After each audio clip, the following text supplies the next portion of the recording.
And I'm just going to pose this, and I hope I don't take anything from Thomas, but I do want you to think about this before we get started. What if we design the world like Imagineers? So that's what today is about. And I just want to introduce many of you probably remember the last time that we had Thomas come and speak to us as a presenter.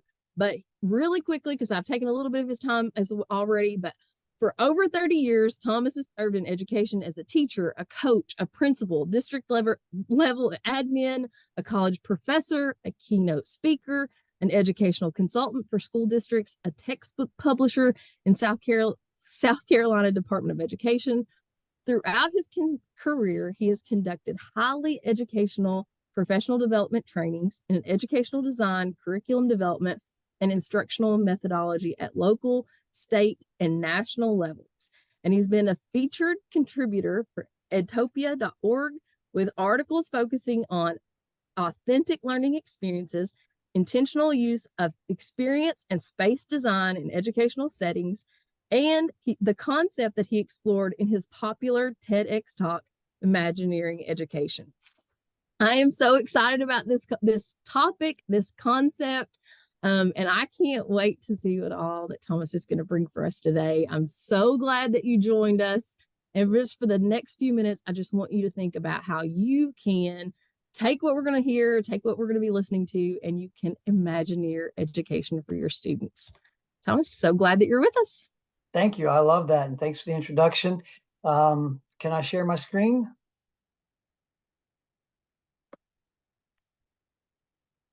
Okay.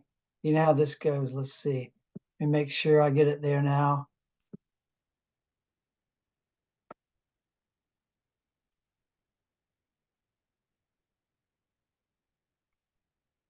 All right. So we good with that? You got me, Wendy? Sweet. Very good.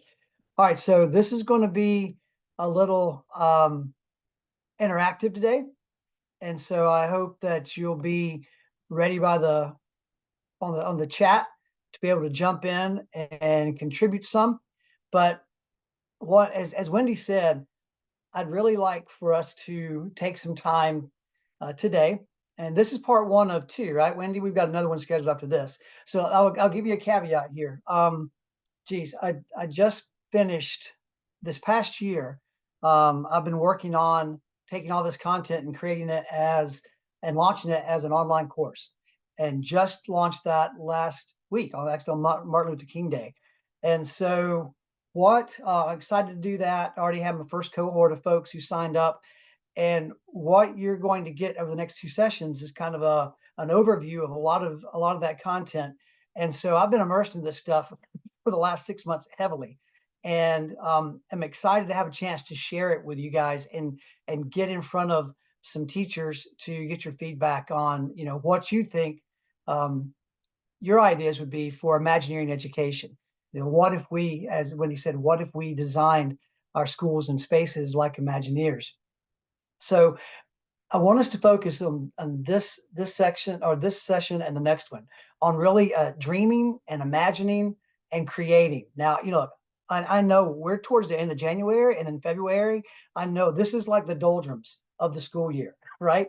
This is when we're like, all right, hold on till spring break. I get that. And I'm hoping that some of this content that we're going to cover is going to inspire you to begin to reconnect with your dreams that you have for yourself, and begin to design the future that you'd want for yourself and for your students as well.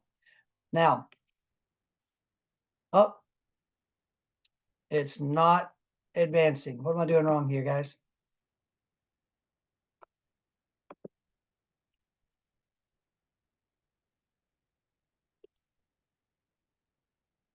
I'm going to stop sharing for just a second. Sorry about that. Let me try it again.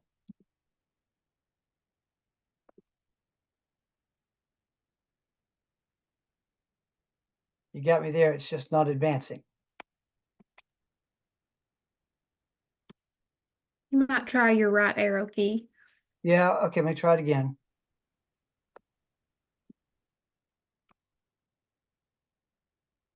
This is odd.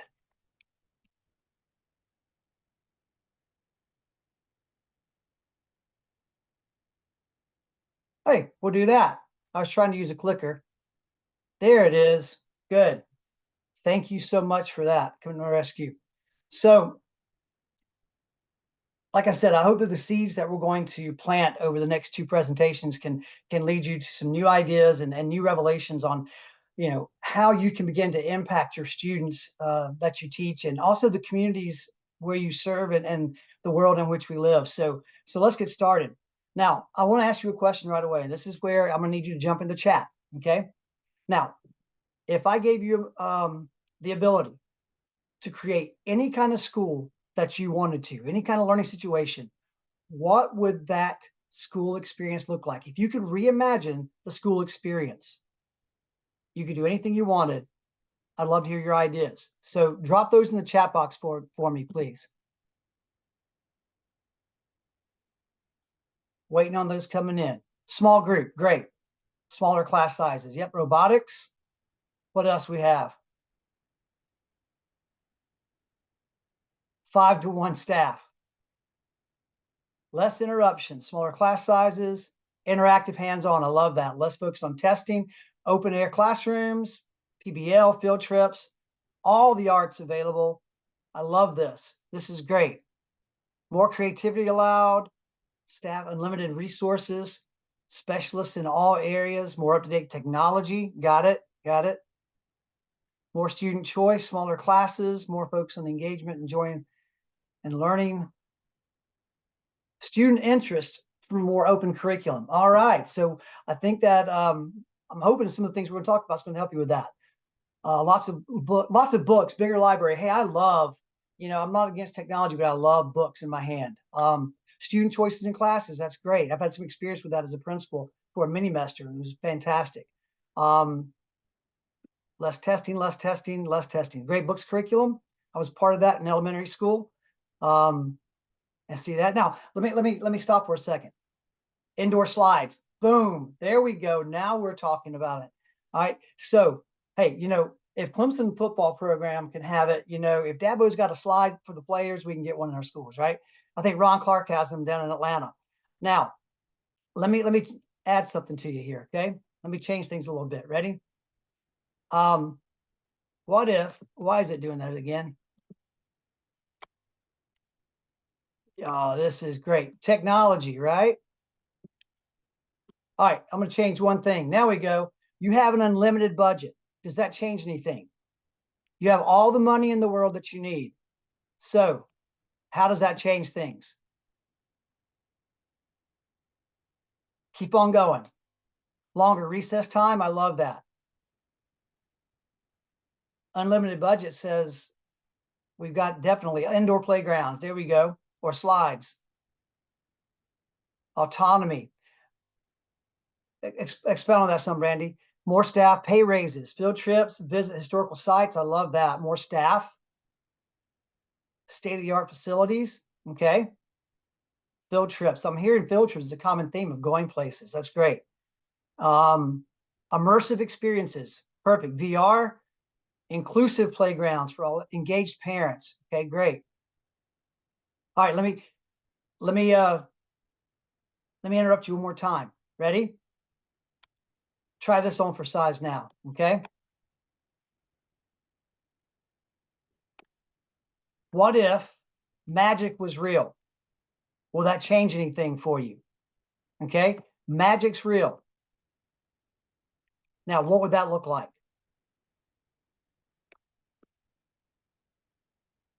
Yes. Thank you, Brittany. You're my kind of person. Flying books. There we go. I mean, you can have a lightsaber. We can play Quidditch outside. What would it look like? Pet unicorns for all.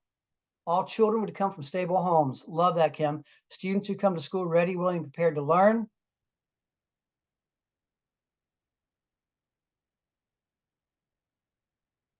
Equity. All caps. There you go, Wendy. Anything else? Teleporting to classes and activities for shorter transitions. I love that one. Live desk pets. We'll take that.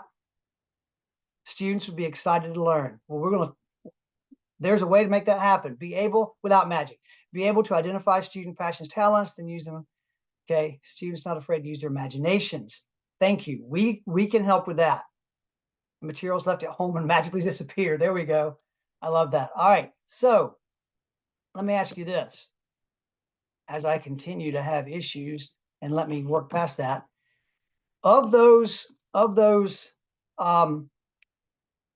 each of those ideas that you had, or excuse me, each of those options I gave you, which one was more difficult for you? What was when I gave you an option, what was more difficult for you to come up with ideas from? Was it more money? Was it beginning? You had some hard time. Magic. Unlimited budget. Okay, magic. Yeah, everybody's kind of saying this, magic. So let me ask you this: why do you think it's the magic one? Why do you think it's the magic one that was most difficult? It's unrealistic. Okay. What else? What else do you think it would be the most difficult one? Less tangible? It could be anything without limits. Wait, you mean to tell me that we've been trained to put limits on our thinking? Interesting. We're told not to believe. Okay. Our minds are less creative. We don't believe in the unlimited. Not measurable. Lack of creativity as adults. Okay, now here we go. You're hitting the nail right on the head.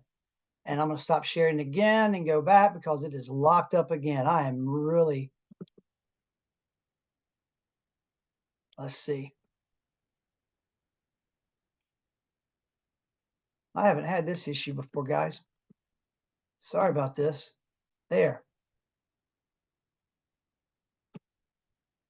Now, did anybody say anything about space, that you wanted a new space for your experience?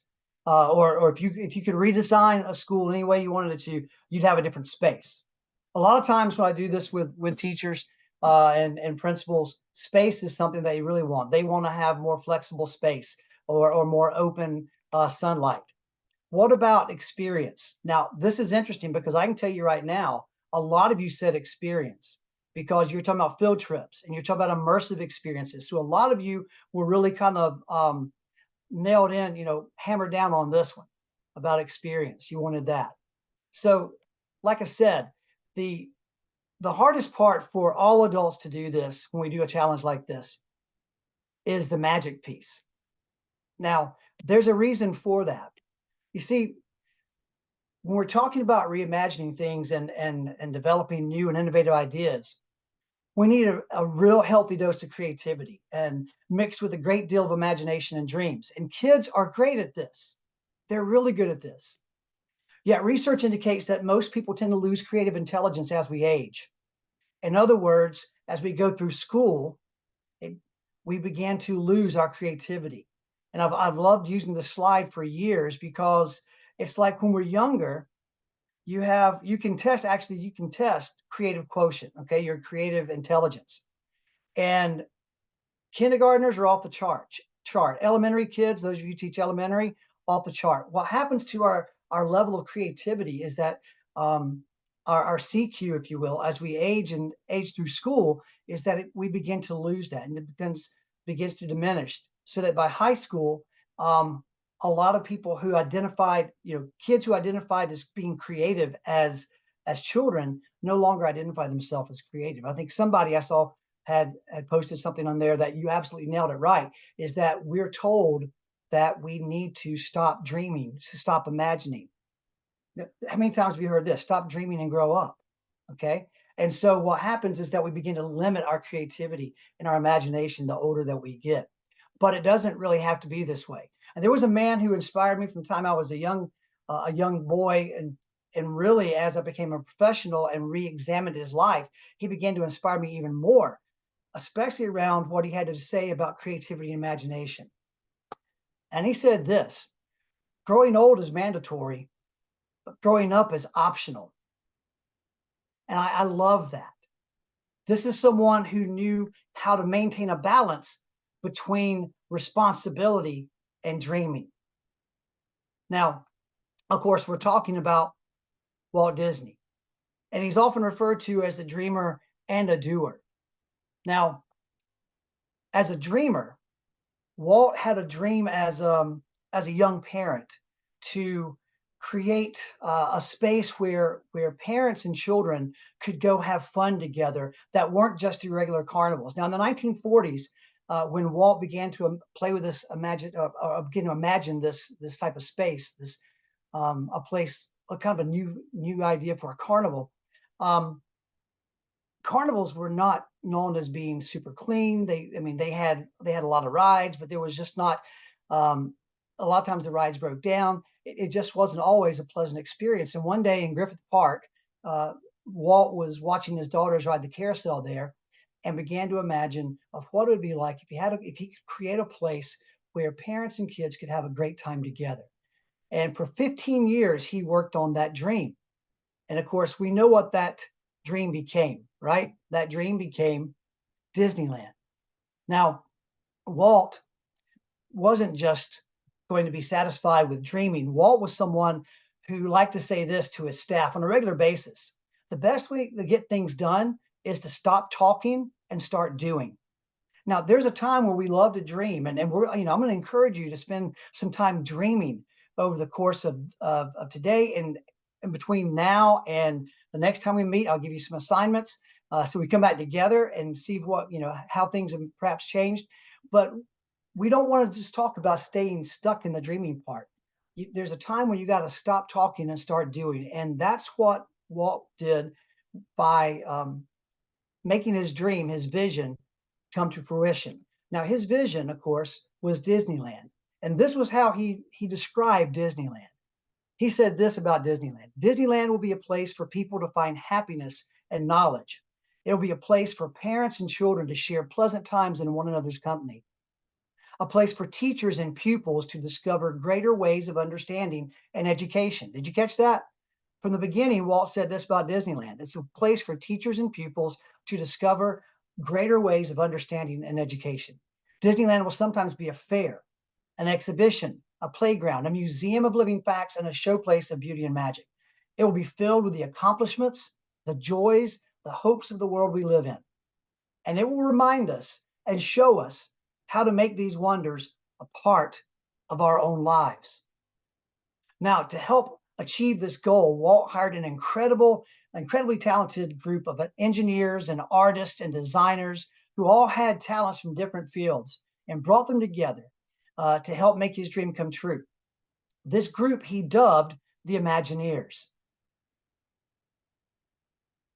And through their work, with Walt working closely with them, Walt Disney finally opened on July 17th, 1955, to great fanfare.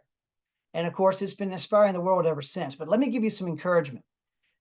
Have you ever worked really hard on a lesson, and man, it's going to be great, and everything's going to sing perfectly, the kids are going to love it, time's going to fly by, and the first time you get in class and you start doing it, and you're going to, let's say you're going to use VR or something, right? And then, case in point, my slides wouldn't advance. One of these things happen. You do all this work, you're excited all day, and then things don't happen. That's okay. You're in great company, because I don't know if you know this or not. You may know this about Disneyland, but when it opened on day one, the asphalt was so fresh that women's high heels, because you dress up to go places back then, were sinking down in the asphalt. Half the water fountains didn't work. There was still wet paint on poles and buildings. They had run it right up to the last minute, right? But here's the thing: at the end of that day, people took away better memories of the experience, of all the great things they saw, and they didn't remember so much the small little things that really drove Walt crazy. And I know how we are as professionals, but we have to learn. One thing I learned from him is that, what, I can do this great presentation, or I can do whatever. I've got this great lesson idea, and if it falls flat, that's okay. It's just, I'm not dead. we can iterate, we can change, and we'll make it better the next time. And the next day, and the day after that, and the day after that, Disneyland got better and better and better. And of course, it's been inspiring the world ever since its opening. Now, well, we're well aware of that, right? Now, Disneyland became a living testament to one of Walt's favorite sayings. If you dream it, you can do it. If you dream it, you can do it. So I'm going to ask you this. What are your dreams? Now, you don't have to put these in the chat box because this can be very personal. If you want to, great. I'd love for you to do it. But what are your dreams? Now, how are you actively pursuing those dreams? Or are you just talking about them? What plans are you making? And what's the first step you need to take to put you on the path toward achieving those dreams, to making those dreams come true? Now, Walt said this about Disneyland. I think what I want Disneyland to be most of all is a happy place, a place where adults and children can experience together some of the wonders of life, of adventure, and feel better because of it. Now, as we all know, Walt's dream did not end with Disneyland. In 1966, Walt announced the plans for his next great dream. He called this project the Walt Disney World Project. While there would definitely be another theme park, an East Coast cousin to Disneyland, the centerpiece of Walt's plans was a living, breathing, working community that he really hoped would be a prototype for cities to come in the future. And does anybody know what that was called? You probably do. That's Epcot, the experimental prototype community of tomorrow. Now, I will encourage you to do this. Here's your nice little homework assignment. If you want some inspiration, you can find this on YouTube anywhere. If you just look up, search for Walt Disney's introduction of Epcot. Okay, it was in 1966. It's really fascinating to hear what his plans were and to see the illustrations of what he was planning there. Walt really wanted to impact the world in a major way through urban design. But he said this about Epcot. Epcot will take its cue from the new ideas and new technologies that are now emerging from the creative centers of American industry. It'll be a community of tomorrow that will never be completed, but will always be introducing and testing and demonstrating new materials and new systems. And Epcot will always be a showcase to the world of the ingenuity and imagination of American free enterprise. It will never cease to be a living blueprint of the future, where people actually live a life that they can't find anyplace else in the world. Now, I want you to notice this one phrase. I've lifted out of here. Ready? It will always be introducing and testing and demonstrating new materials and systems. It will never cease to be a living blueprint of the future. In other words, it will never arrive. It will never arrive.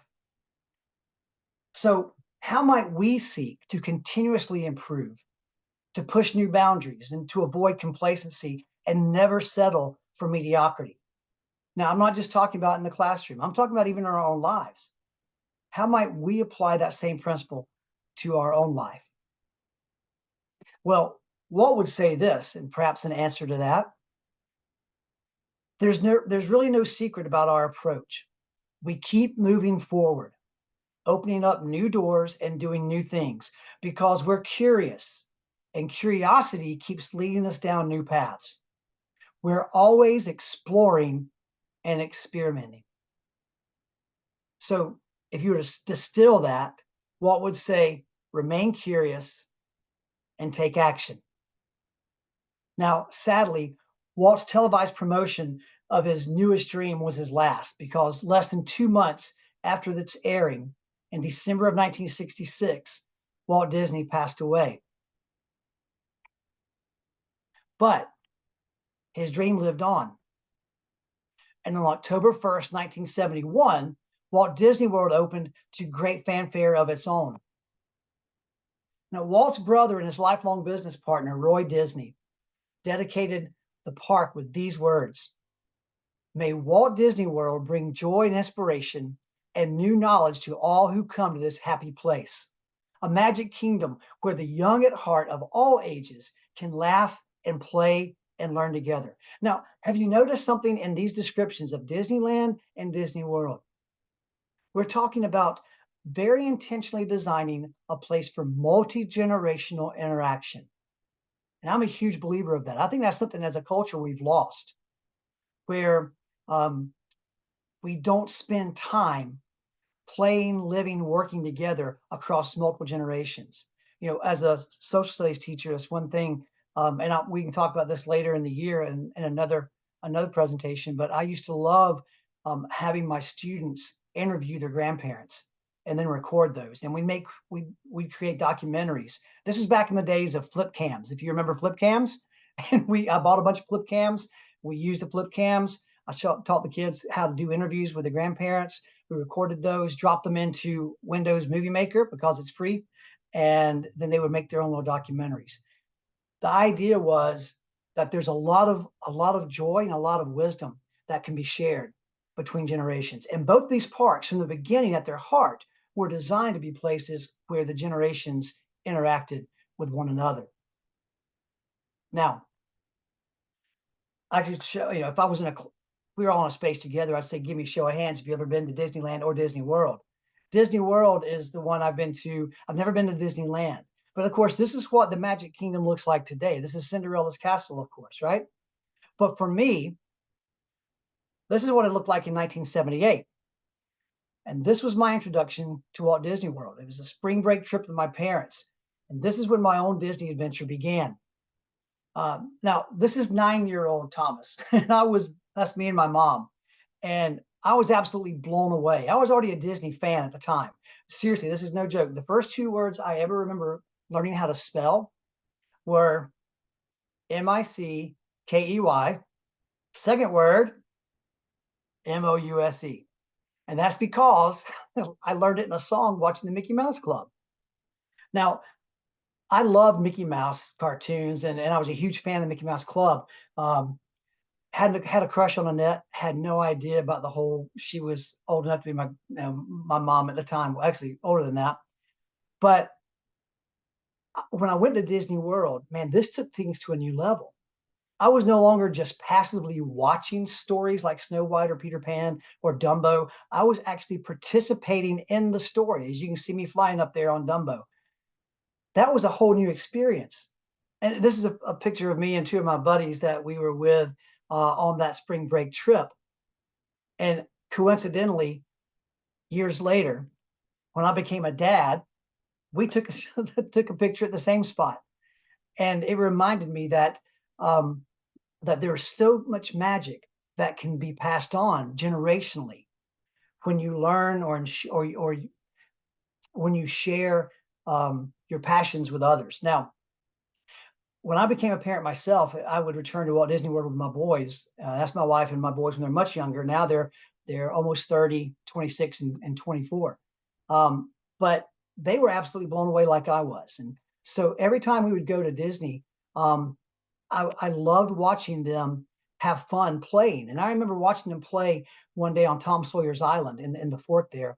And I was reminiscing about, man, how much fun we had as a family, but also how much we'd learned, because we've been to Epcot and we learned about world cultures going through Epcot. And they were doing a scavenger hunt, learning about all the different nations there and the cultures. Animal Kingdom, we learned about ecology and the importance of conservation at Conservation Station. And I began to play with this idea that really kind of stuck in my head. I couldn't get rid of it. And the idea was this: what if we design schools like Disney designs theme parks? And when I thought about that, I thought, you know, there's really something here, because the Imagineers know how to immerse us. And for some reason, the memories that we're having as a family, they stay with us long after that time. Now, I had not really gone much into the cognitive science of emotion, the connection between emotion, and knowledge.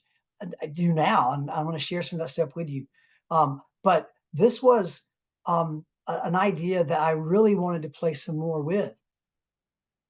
And when thinking about a place like Disneyland or Disney World, the more I thought about this notion of designing schools and learning experiences like the Imagineers, I was drawn back to Walt's original description of Disneyland. Now let's go back to this one more time. Disneyland will be a place for people to find happiness and knowledge. It'll be a place for parents and children, okay, get that, to share pleasant times in one another's company, good times. A place for teachers and students to discover pupils to discover greater ways of understanding and education. Disneyland will sometimes be a fair, an exhibition, a playground, a community of living facts, and a showplace of beauty and magic. It will be filled with the accomplishments, the joys, and the hopes of the world we live in. And it will remind us and show us how to make these wonders a part of our own lives. Now, what if we substituted that and took guests out, and we applied that to our schools? Our schools will be a place for people to find happiness and knowledge. There'll be a place for parents and children to share pleasant times in one another's company, a place for teachers and pupils to discover greater ways of understanding and education. And our schools will sometimes be an exhibition. Our schools will sometimes be a playground. I saw a lot of that you got, you put in your suggestions for designing a school. Our schools will become a community of living facts and a showplace of beauty and magic. It will be filled with the accomplishments and the joys and the hopes of the world we live in, and it will remind us and show us how to make these wonders a part of our own lives. Now,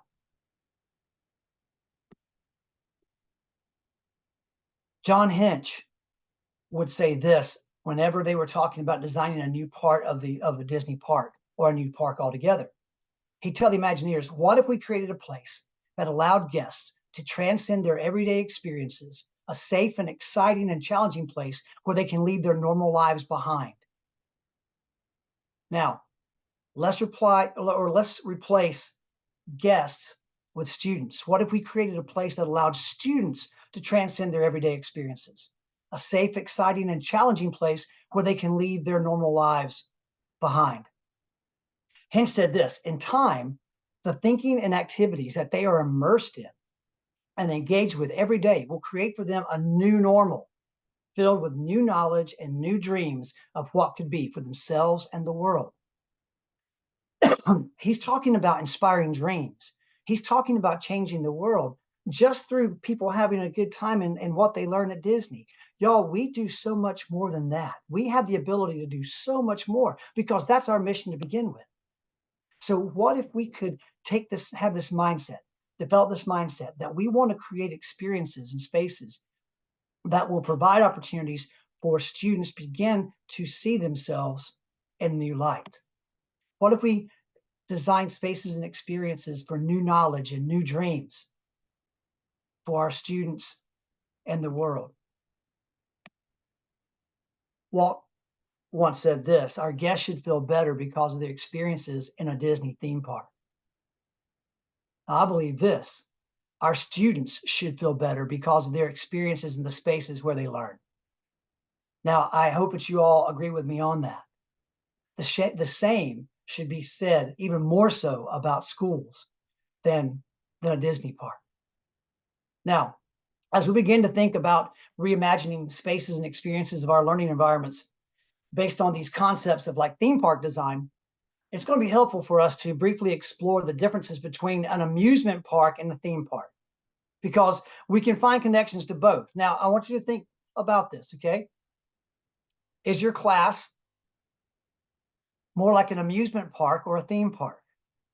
Now, amusement parks, they're often focused on physical sensations, and it typically focuses on providing a variety of rides and attractions that offer fun and thrilling experiences for visitors. These parks often have kind of a carnival-like atmosphere with rides such as roller coasters and Ferris wheels and bumper cars. You guys have been to probably state fairs or local fairs. The primary objective of an amusement park is to entertain visitors with thrilling activities, so thrills, all right? Yep, and at an amusement park, it's not about the attractions or rides having stories that are connected. It's mainly about the thrill of the experience, unlike a theme park. Now, theme parks are all about the story. they're really focused on immersing visitors in a particular theme or story. And theme parks have attractions and rides and entertainment that are frequently connected in some way, all to one another. Okay. And they can be based on a specific story, or such as a movie, or a particular time period like Frontierland, or a specific location like all the different cultures in the World Showcase at Epcot.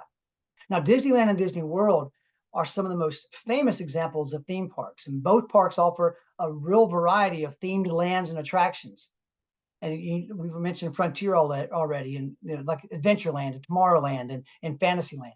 All of these are designed to immerse visitors in a specific experience. Okay.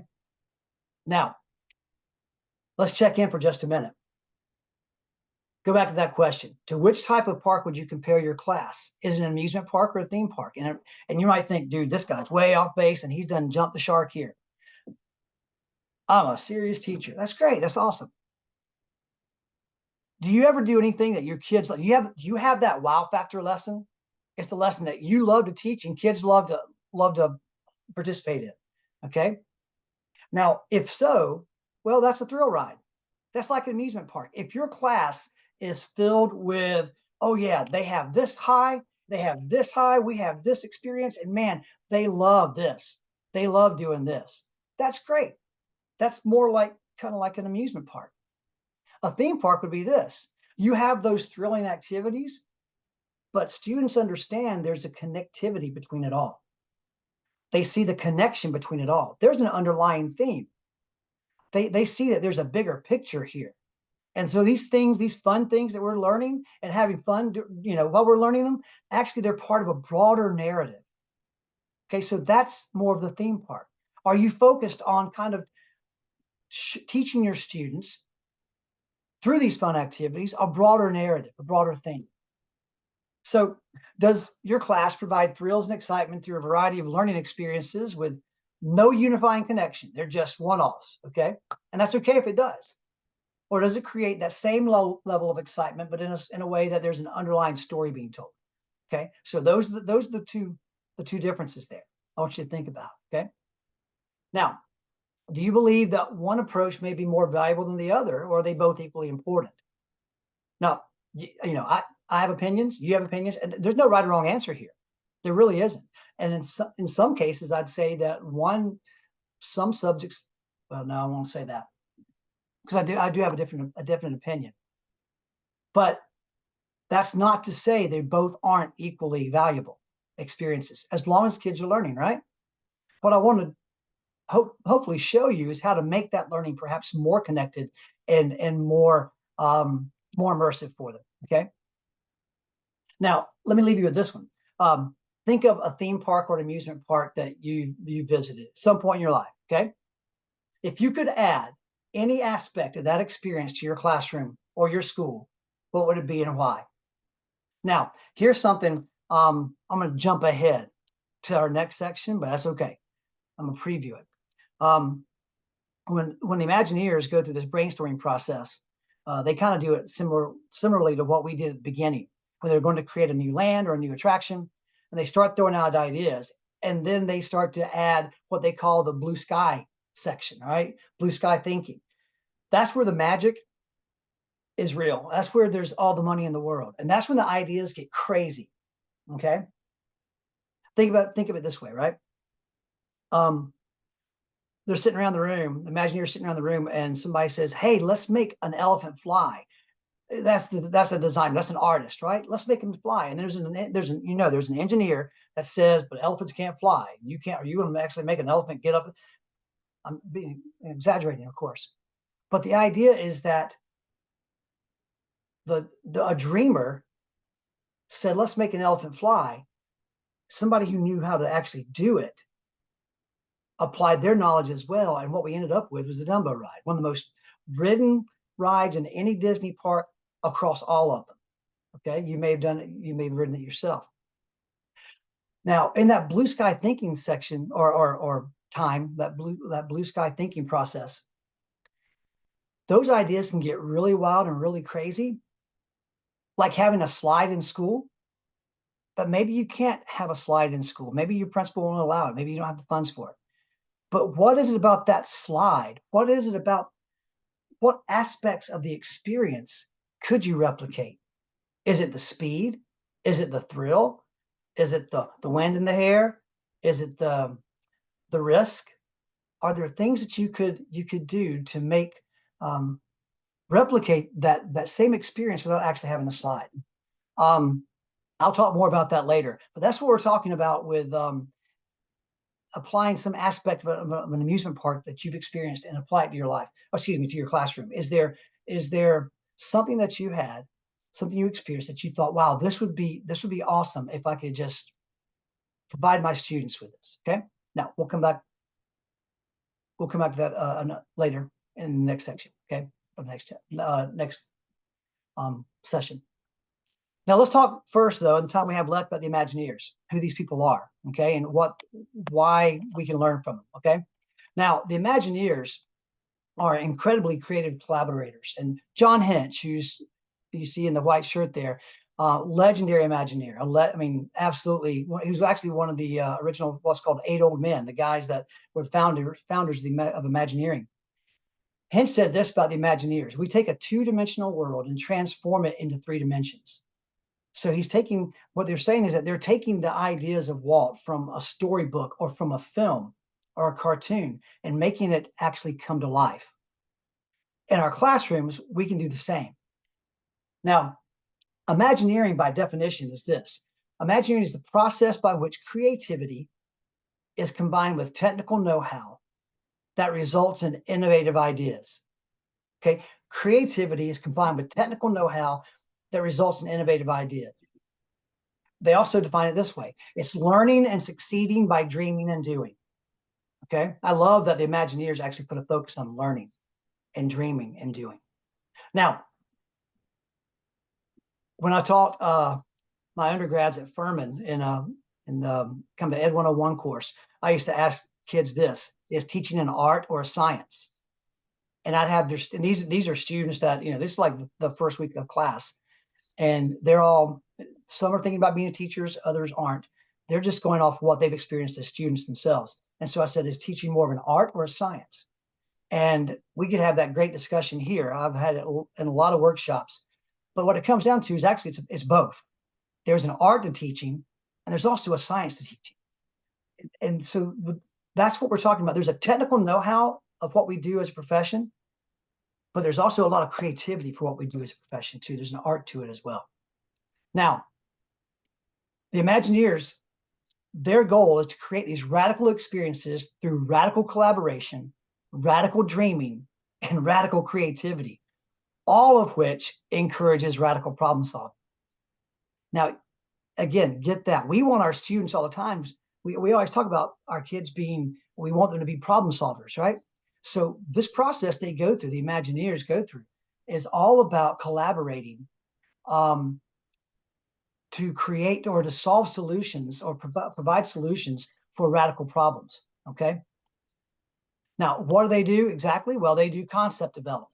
They do storytelling. The Imagineers are involved in design and engineering and project management. Now, how do they do it? Well, they use a lot of creativity exercises. They use brainstorming and mind mapping and storyboarding. They collaborate a great deal. Nobody's really working in silos in Imagineering, okay? They're always multidisciplinary teams. I'm gonna ask you this: how often do we as educators work in silos? How often do we fail to collaborate on multidisciplinary teams?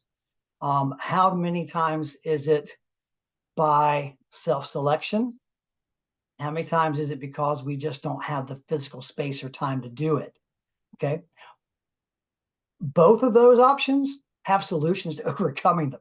Okay. They really do. But no man's an island to themselves. And there's strength in numbers when it comes to creativity, especially. And the Imagineers will preach that all day long.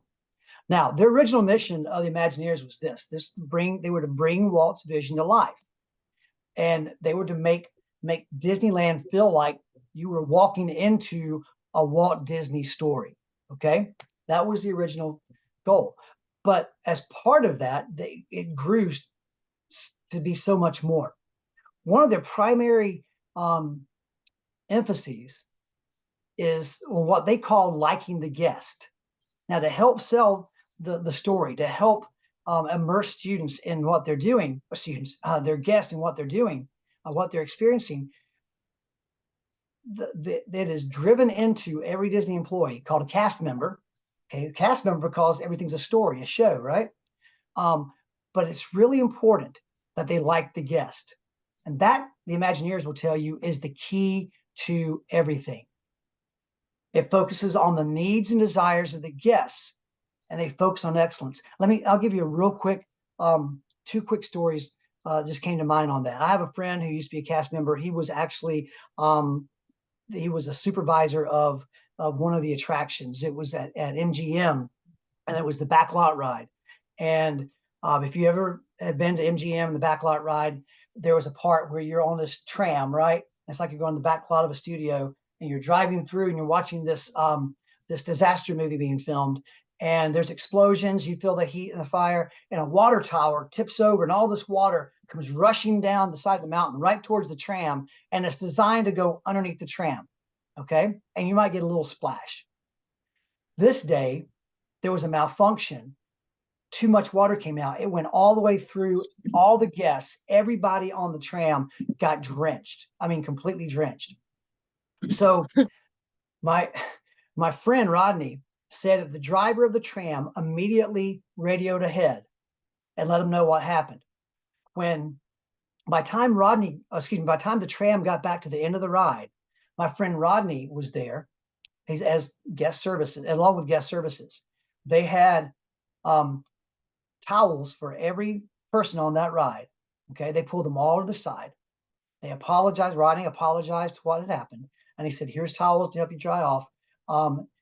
We are giving you vouchers to go to any of the clothing stores here on property and buy new clothes that you can wear the rest of the day.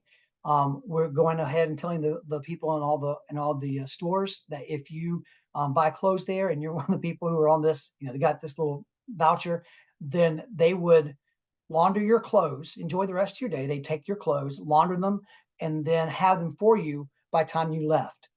If you were on property, if you're staying at a resort on property, they would go ahead and launder your clothes and have them back in your room when you got back."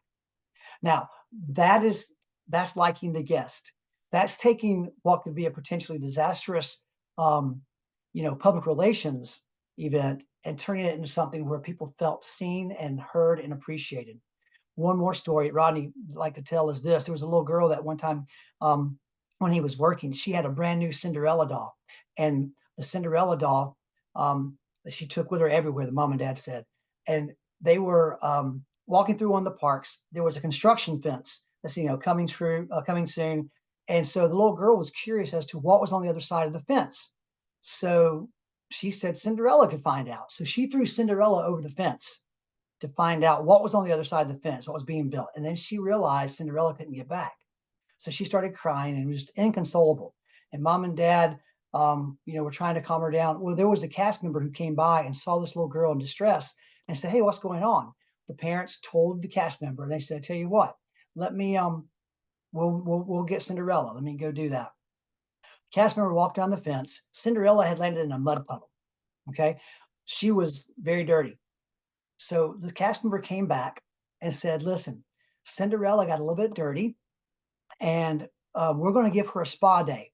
So you guys go enjoy yourselves." She had showed the little girl how she'd gotten muddy. So we're going to take care of Cinderella, and then you guys enjoy yourself. And at the end of the day, come back to guest services and pick up Cinderella, and she'll be happy to see you. So they consoled the little girl. They went off and did it. What the cast members did was this: they cleaned that doll up. They got it like brand new.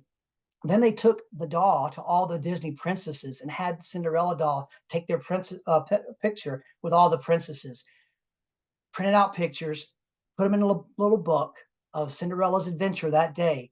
And so when the little girl came back to pick up Cinderella, she not only got Cinderella, she also got this book to show that Cinderella had a good time herself with all the princesses. Now, that where do you think that story went when they got back? Rodney said they guaranteed that was going to go through all the social media posts on that mom's network, and then in all the Disney blogs. And that was a way to really demonstrate not only that Disney is all about customer service, but they really do genuinely like the guest. So I say all that to say this: to what degree would we do that for our students? We often do. Now, as teachers, we're very selfless, but it can be challenging to be like that all the time, to be on all the time. But that's the goal: is that we will provide that kind of service, that kind of love to our students with excellence. Okay. Now, I'll give you a check-in real quick here before we close. So, how might we demonstrate the concept of liking the guests when it comes to our students? Second question is this: how much time do we seek to fully understand our students? How much time do we devote to trying to get, to understand their background and their point of view in order to better meet their needs? And then thirdly, what actions can be taken to begin this process? What does it take to begin to make our classrooms feel exciting to our students through a variety of learning experiences that may have no unifying connection?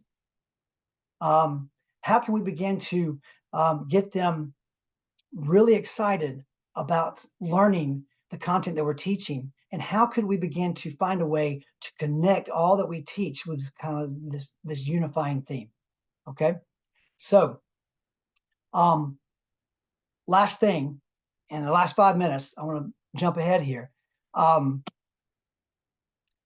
is to let you think about this. Now, for Disney, it's not just the cast members, the park attendants, the managers, or the people running the rides that are responsible for ensuring that everyone has a great time.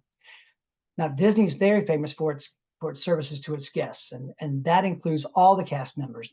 That's bus drivers, the transportation workers, the restaurant workers, the attraction attendants. Everyone is tasked with making sure that they show the utmost hospitality to their guests. Now, in schools, what this would mean is that teachers, administrators, and custodians, cafeteria workers, and the bus drivers too, would all have the same level of expectations for engaging with students in a positive and supportive way.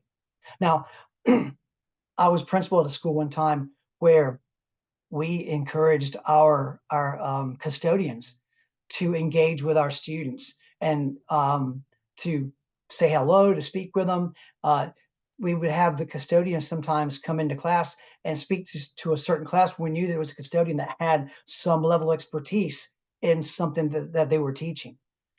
Same thing with the cafeteria workers, that we really wanted them to engage with the kids, and as the kids come through the line and ask them about their day and get to know them. And what we saw is that the students began to have a different viewpoint towards everyone in the school, not just their teachers, but also the administrators, who we all as administrators went out of the way to go spend time at lunch with kids, sit down, talk to them. We wanted them to really feel like this was a safe space and a place where it was a whole team effort to support them in their learning. So we also focused in those years I was a principal at that school, really on making sure that the campus itself was very clean, everything was as well repaired as possible. And part of the guest experience at Disney World and Disneyland is the cleanliness and attractiveness and the functionality of all the parks. So last questions here, this: on a scale of 1 to 10, how would you currently rate your school in the areas of cleanliness, attractiveness, and functionality? Now, how might you as an individual help improve that score? Unless it's a 10, of course. But anything else, how can you help improve it? And then thirdly, what practical steps should be taken to accomplish this?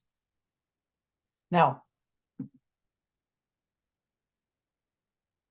next time we come together, we're going to talk about something I call teaching and learning in 3 dimensions, because John Hinch talks about taking a 2-dimensional world and making a 3-dimensional world for guests to experience.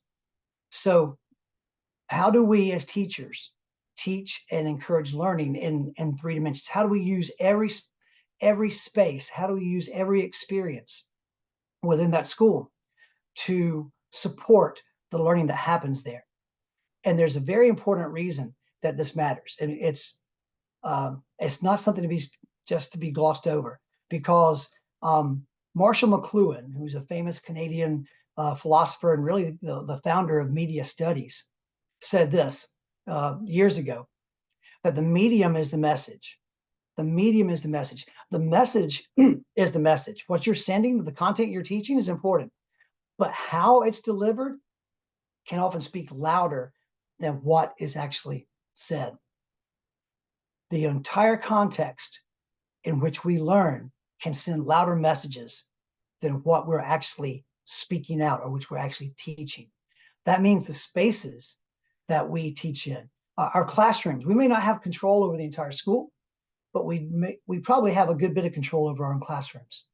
So what message is your classroom currently sending your students? Something to think about before we come back next time, okay? So I think that's right. We've run right up on time. It's kind of a crash land of where we were going to be, but this is a 2-parter. And I hope there's something here that you could take away and be challenged with. What I'd love for you to do is these questions, I can get them to you, and I can send them to Wendy, and she can get them out to you guys, or you can go back. I think you have access to this recording. But if you want to spend some time answering those questions, it would be great for you to think about those things before we come back together in our next session, in which we're going to be taking a real deep dive into how to create these immersive experiences in our school. So, Wendy, thanks so much. Thank you so much. Lots for us to think about. Super exciting. You know, my mind is still reeling. Lots for us to think about. I'm just amazed by the liking the guest. I think that's my big takeaway. And I know someone put that in the chat about those are the kinds of experiences, the stories that you shared there at the end. Those are the kinds of things that they do make Disney so magical. And that's what we want students to walk away with. That's what we want families to walk away with. Yeah, Amy, I almost feel like I'm a cast member. That's what we want. I love it. That's it. That is it. That's what we're after. Okay. Yeah, absolutely. So very very motivational, so powerful. And we want, I know that some of you are thinking, we want these sessions to not just be, an hour of, wow, that was great. We really want these to be, although they are great, I'm not saying that they are great, but we really want you to think about, what's next, like what is next? Like, how can I take, this wonderful hour that we've spent together? Think about what you put in the chat. Now, how can we go and do? Be doers of what we've just learned. So I know we do have some new people with us on this session tonight. So if you are new with us, this is the evaluation link that I'm dropping in the chat. Such a great session. Yeah, I agree. On the evaluation link, for if you're new, if you've been with us for a while, if you've been with Charge for 5 years, if this is your first year in Recharge, make sure you complete this evaluation. I know some of you are driving in the car. I know some of you are with us live. Make sure you complete this evaluation link. That is your attendance. That's what gets you credit. That's what gets you paid. So make sure, I'll drop it again in the chat. Just make sure you complete that. I know we have had some people who were like, Wendy, I was there. You talked to me. Yeah, I probably did. You probably had answers in the chats. We have to have this. This is just documentation on our end that you were here. I love seeing all of these wonderful comments in the chat. This was powerful. It was motivational. It is a win-win as an educator. So many times I think, just reflecting on my own children's experience, if it's that extra that we do anyway, but when you validate someone else's experience, like when I know someone went above and beyond for my children, it kind of warms your mama heart, warms your daddy heart. And that's, both of those stories that you shared, that just kind of gets you. It just gets you, think about your own life. If someone goes above and beyond for me, I'm like, oh, you didn't have to do that, but knowing that you did. And that's what we want to create, is those environments for our students, because they're worth it. Right. And if I could add this, Wendy, sorry. No, please. This is kind of the setup, because a lot of people you have to kind of convince to say, oh, well, this is a whole new way of thinking of things. In the next session, what we're going to do is I'm going to give you some practical steps on this is what it looks like to create some immersion in the class. This is what it looks like to create a playful environment. This is what it looks like to, this is why you should have plants in your classroom. Seriously. This is why you should provide student choice. Okay. So with wayfinding, okay, so Disney does a lot with wayfinding within their parks, but how do we encourage student wayfinding through our course? Okay, how do we allow them to choose their own adventure from time to time? So we're going to talk about those things more so in the next session. And yes, and I will tell you, I will post his Twitter handle in the chat. I think it's also, I did put that on the evaluation link. But for those of you that are already looking for the next, thank you, Thomas. For those of you that are already looking for the next session, I did go ahead and look, because I know inquiring minds want to know. He will be back with us on Monday, February 26th. And that is part 2. So part 2 of his session, Monday, February 26th. Same time, same, not same bat channel. Yeah, same bat channel will be right here. So thank you all so much for joining us. This was great. If you have any questions, yeah, I'm excited for the next session as well. Have a great evening. Thomas, thank you. That was wonderful. Thanks, guys. See you. Thanks, Thomas. Yeah, thank you, Dr. Evans.